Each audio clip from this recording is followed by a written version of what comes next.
Manuel, haciéndome la competencia, te voy a dar. ¿Cómo estás? Estupendamente. Haciendo un programa de radio, ¿no? Pues sí, llevando un pequeño programa aquí en La Coruña. Dice, pues claro, si estás haciendo un programa de radio de parapsicología, por eso te digo lo de la... Un programa de radio, 2 programas de televisión, escribiendo un montón de cosas, o sea que ya ves. Pero si tengo un nombre famoso colaborando en mi programa. Qué maravilla, ¿no? De verdad, lo he sabido siempre y bueno, la gente lo constata cuando vean esa serie de televisión, ¿no? Uh-huh. Bueno, esperemos que el próximo mes de junio empiece ya a emitirse. Me imagino que serán casos sorprendentes, ¿no? De todas las investigaciones que estáis haciendo el equipo. Pues la verdad es que sí, acabamos de llegar ahora mismito, hace unos minutos acabamos de llegar de estar rodando ya... Por una pendiente muy pendiente. Pues sí, la verdad es que sí, con un montón de problemas. Es muy duro, ¿no? Es muy duro. Agotador. Ayer estuvimos hasta las 3 de la mañana grabando una sesión mediúnica y hoy a las 8 y pico de la mañana ya nos íbamos a grabar petroglifos. Oye, cuéntame cómo resultó la sesión. Pues curiosa, una sesión con 3 mediums de la línea carretiana. ¿Con espíritu incluido o no? Sí, incluso mantuvimos una entrevista con San Telmo a través de uno de los medios. No deja de ser meramente anecdótico, pero bueno, nunca deja de ser interesante poder filmar este tipo de cosas para que lleguen más en vivo y en salsa, directo, ¿no? En su contexto a la gente. Claro que sí. De todas formas, a mí me gustaría, Manuel, que hoy nos centráramos en esas experiencias impresionantes que has vivido en Mozambique y en Malawi. Yo creo que en Malawi, creo que podríamos detenernos en este tema porque mucha gente no sabe que tú además colaboras con Ayuda en Acción, que aparte de ser un periodista que tienes tiempo para todo, porque la mayoría de las veces no ayudamos a los demás porque no tenemos tiempo, pero tú sacas el tiempo, no sé de dónde, pero lo sacas y siempre pues pones en primer plano al ser humano, ¿no? Me gustaría que me contaras cosas. Yo creo que quizás no tenemos tiempo porque no lo buscamos o porque no queremos tenerlo, porque tal vez valoramos demasiado poco las cosas que tenemos cuando nos llegan con demasiada facilidad. ¿Sabes? Cuando tienes que convivir un poco o conocer o enfrentarte a personas que no tienen absolutamente nada, que todas sus pertenencias, toda su fortuna es lo que llevan encima y prácticamente están desnudos. Bueno, pues tienes que plantearte que muchas veces nos quejamos de que no nos llega el sueldo, nos quejamos de que nuestro coche no arranca, nos quejamos de los problemas con el teléfono, del alquiler y demás, un poco gratuitamente, porque estas personas que son capaces de ser felices, y esto es lo más impresionante, y si quieres comentaremos un poco de lo que nos encontramos sobre todo con los niños. Me gustaría que hiciéramos un poco primero el viaje, sí, para centrarnos exactamente. Pues efectivamente... Porque me imagino que traéis los oídos, los ojos y el corazón bien repletos, ¿no? De sensaciones y de imágenes. Es que tenemos que estar nosotros agradecidos a ellos por la cantidad de cosas que nos enseñan. Muchas veces somos un poco pedantes los hombres blancos que llegamos a este tipo de lugares con una actitud un poco colonizadora, ¿no? Sí. Pero si nos volvemos un poco más receptivos, somos nosotros los que tenemos mucho que aprender de ellos. Y el viaje empezó el 16 de abril, cuando un grupo de periodistas, gracias a la colaboración de la compañía British Airways y coordinados por Ayuda en Acción, salíamos fundamentalmente hacia Malawi, hacia los proyectos de desarrollo integral de Ayuda en Acción en Dowa y en Mwanza, en Malawi, que son todo un ejemplo quizás de cómo debería ser o cómo podría ser la construcción de esa nueva era de la que tantas veces hablamos en este tipo de programas. Digo esto de la nueva era porque Ayuda en Acción es una asociación humanitaria como muchas otras organizaciones humanitarias como Cruz Roja, como Cáritas, como Médicos Sin Fronteras, UNICEF, pero que tiene una diferencia fundamental, y es que Ayuda en Acción nunca da peces a nadie, sino que enseña a pescar. Ayuda en Acción no hace repartos alimentarios, no hacen recogidas de juguetes. Enseña a sembrar, ¿no? ¿Cómo? Que enseña a sembrar.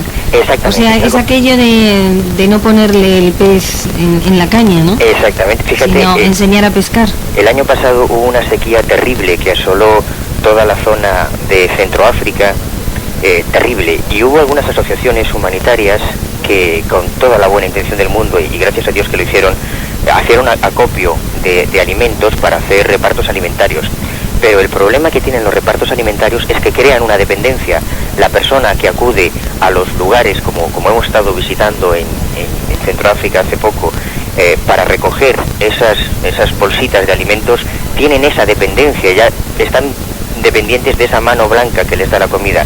Sin embargo, Ayuda a la Nación hizo una operación de emergencia enviando 12.500 toneladas de semillas a Malawi, no para alimentar a la gente, sino para que fuesen plantadas, para que se repartiesen en grupos de 10 kilos de semillas entre centenares de granjeros y de agricultores de las zonas. Y gracias a eso, cuando nosotros un año después, este mes de abril, llegábamos a Malawi, sentíamos la emoción de ver esas mazorcas de maíz que nos encontramos en la carretera, ellas, ¿no? Sabiendo que venían de España, sabiendo que esas mazorcas de maíz, gracias a las que van a comer este año y este mes ya estarán comiendo los niños en Malawi, esas mazorcas venían de la colaboración de españoles. Es impresionante. De todas formas, también es complementario que para poder plantar esas semillas primero se coman los alimentos de la bolsa, ¿no? O sea que tampoco vamos a decir que solo sea... No, en absoluto. En también es necesaria esa primera ayuda, esa mano blanca para darles la bolsa para que tengan un poquito de fuerzas y poder sembrar, ¿no? Sí. Pero verdaderamente lo que tú dices, que es mucho más importante en estos países y en cualquier sitio, o sea, es más importante enseñar al pobre a vivir que darle todos los días la monedita, ¿no? Porque el día que no le das la monedita se te muere de hambre. Exactamente, mientras no haya independencia por parte de esas personas, quizá quedan cosas por hacer, ¿no? Se está teniendo una cuenta pendiente con ellos. Y en muchas ocasiones, cuando hablamos de la nueva era, de solidaridad, de fraternidad, pues quizá en este mundo en el que nos movemos un poco, en este mundo del misterio, en Occidente, tal y como se plantea en Occidente, pues a veces quizás somos todos un poquito hipócritas al hablar de esa fraternidad, de esos contactos, de esa nueva era que se avecina, pero de la que excluimos totalmente a todas esas personas necesitadas. Decía el fundador del Ejército de Salvación que un estómago vacío no puede pensar en Dios. Y realmente a ese tipo de personas que no tienen absolutamente nada, no podemos ir con mensajes redentoristas, con mensajes mesiánicos, con mensajes apocalípticos, porque sus necesidades son otras. No pueden permitirse el lujo de pensar en otro tipo de historias esotéricas cuando las necesidades son más acuciantes. Su listón está a ras de suelo, ¿verdad? El listón. Absolutamente. Y si queremos que haya una nueva era, o una era de Acuario, o una fraternidad cósmica o una fraternidad universal, tenemos que empezar con ser fraternales, con ser un poco solidarios con la gente que realmente lo está necesitando. Yo con todos mis respetos, Manuel, y no me gusta significarme, pero cuando tratamos estos temas es que se me nota demasiado. A mí me suena a rollo lo de la nueva era. La nueva era hay que construirla, cada día hay que construirlo, no existe nada, todo lo tenemos que hacer, ¿eh? Y precisamente esa nueva era puede existir si nosotros la construimos.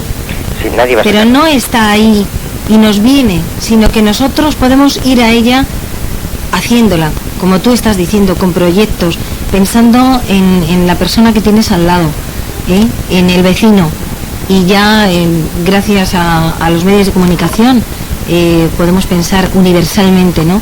En los que están tan lejos de nosotros y tan cerca a la vez, en aquellos que están muriendo de hambre y que vivirían gracias a las sobras, o sea, de nuestros basureros podíamos alimentar una humanidad entera. Es tremendo eso que estás diciendo, porque es cierto. Nosotros cuando llegamos a Lilongwe, a uno de los hoteles que hay para occidentales, para el turismo en Lilongwe, en la capital de Malawi, nos entrevistábamos con Colin Andrews, el coordinador de Ayuda en Acción en esa zona, y estábamos bebiéndonos una cerveza que cuesta 3 kwachas, que es la moneda de allí, al cambio viene a ser, no llega a las 100 pesetas, y nos decía que esa cerveza que nos estábamos bebiendo era el equivalente a un año de escolarización de un niño en Malawi, y había muchas familias que no podían permitírselo. Es horroroso, con eso, ¿no? Nos podemos dar una idea de cuál es la situación, ¿no?, en esos otros países. Y en países como Malawi, que tiene uno de los más altos índices de mortalidad infantil en menores de 5 años por malnutrición, precisamente porque su dieta está limitada exclusivamente a una pasta que sacan del maíz, que es el único alimento que tienen. Y precisamente por eso Ayuda a la Nación se ha concentrado mucho en crear proyectos de desarrollo.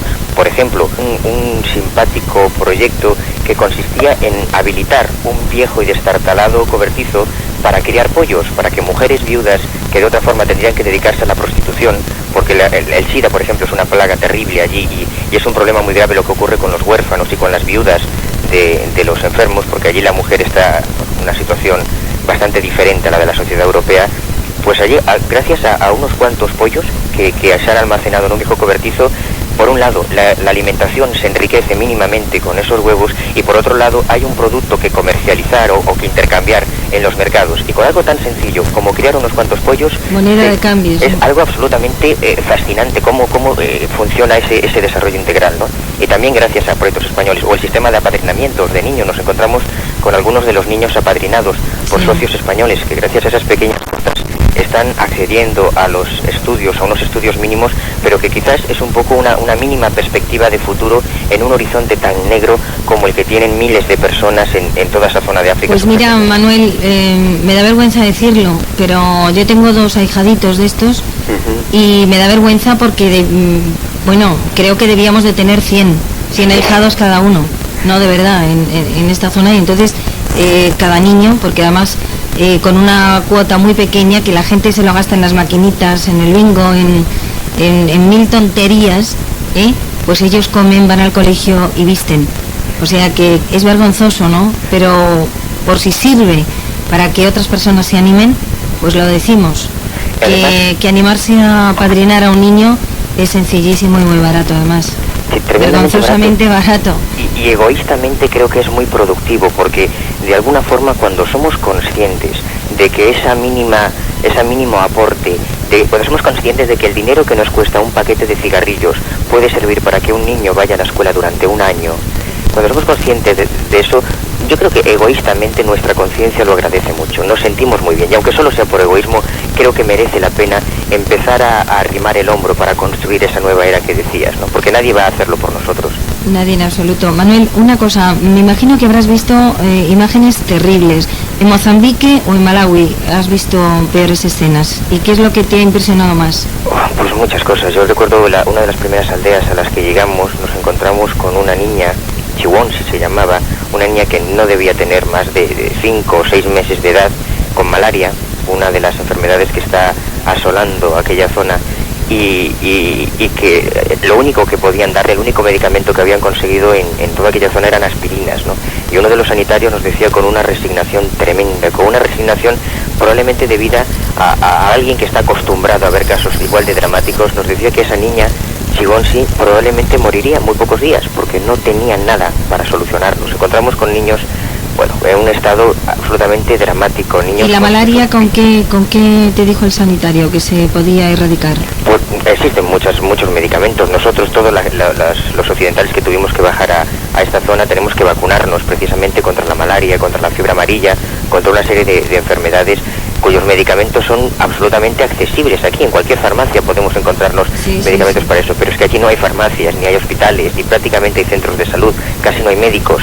Se hace mucha utilización de la medicina tradicional. No existe esta competencia que hay en el occidente entre los médicos tradicionales, los brujos y la medicina oficial, porque allí prácticamente no existe esa medicina y a la fuerza tienen que hacerla compatible, ¿no?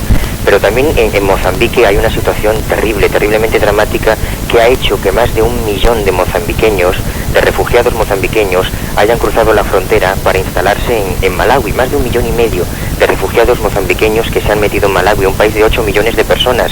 Y eso nos puede dar una idea de cómo se ha agravado la situación en ambos países.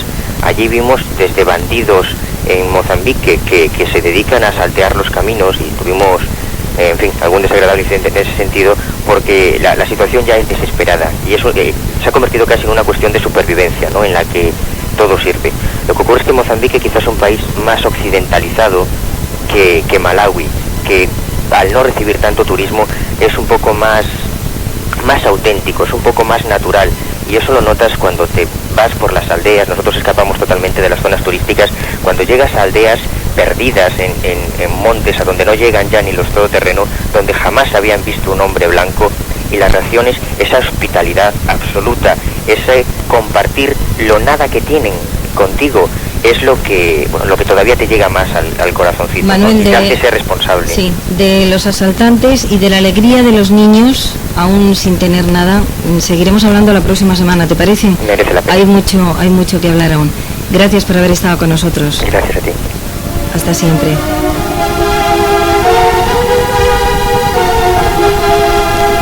Ya no tenemos más minutos ni más horas tenemos algunos segundos para deciros que estamos deseando que llegue mañana a las 12 en punto.